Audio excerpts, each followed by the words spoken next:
I pozdrav svima, posljednji deo ovog boksa, samo da kako pomerim. Koliko je ostalo? 5 pekova, da li ćemo izvući ovog malog, plavog, od 100 evra, nadamo se da hoćemo iskreno, bio bi baš gas, treba mi te pare. Još jedna zoa.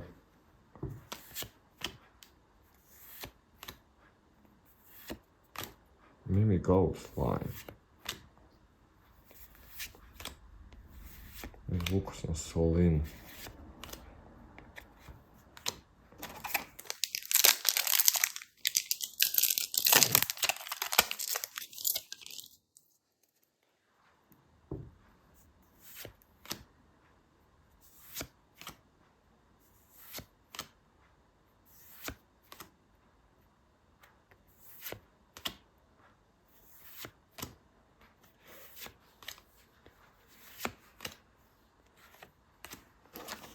Još 3 peka do kraja.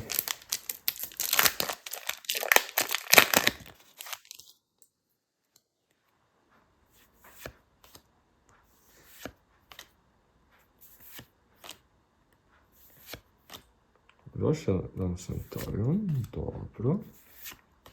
Centurion.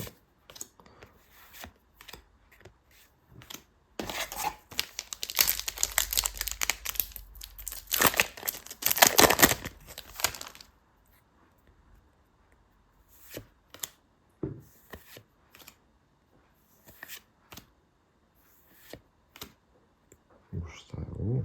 Looks nice.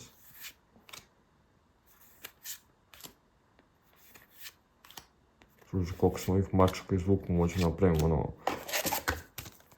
pet shop.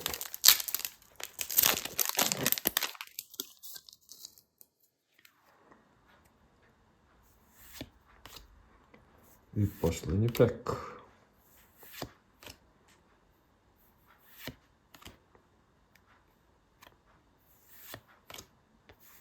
Ja bih rekao da nema nešto od onog mog slatkog malog plavog skupog.